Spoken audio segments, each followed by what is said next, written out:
Chers amis, quelquefois des gens me disent la parnassa est très difficile, j'arrive pas à m'en sortir.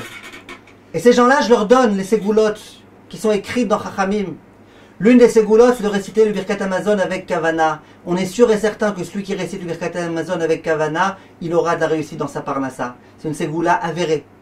Mieux que ça, dans la paracha de la semaine, il est écrit que celui qui donne la tzedaka, le maaser, Akadosh Baruch Hu lui promet la bracha. C'est écrit dans le pasuk qui biglal adavar hazeh yvarechecha Hashem Elokecha bechol maaseh yadecha uvechol mishlach yadcha.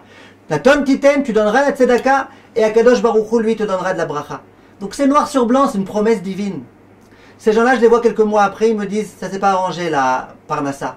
Et je leur dis t'as fait les 2 ségoulottes que je t'ai données? Non. Alors j'aimerais vous dire mes chers amis, faites ces ségoulottes-là. Essayez pendant 6 mois de faire la ségoula. Chaque Birkat Hamazon, récitez-le avec Kavana, dans le texte, avec joie. Chaque fois que vous recevez un salaire, donnez le 10e. Essayez. Qu'est-ce que vous avez à perdre? Dans tous les cas, la parnassa ne va pas bien. On vous promet là une réussite. Pourquoi ne pas la tenter? Pourquoi ne pas la faire? Le Maguid Midouvno, il dit quelque chose d'extraordinaire. Il dit, imaginez un homme qui a perdu 100 euros.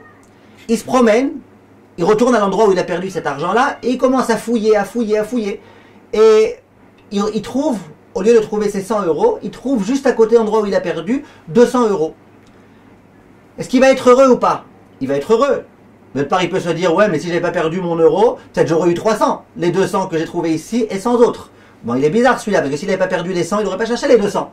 Mais encore, on peut comprendre.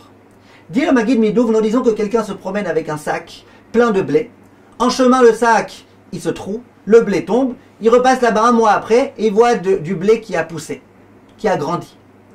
Est-ce qu'il va regretter? Ouais, dommage, j'aurais pu avoir et le blé et mes grains. Ben non, s'il n'avait pas eu ces grains, il n'aurait pas eu tout ce blé maintenant.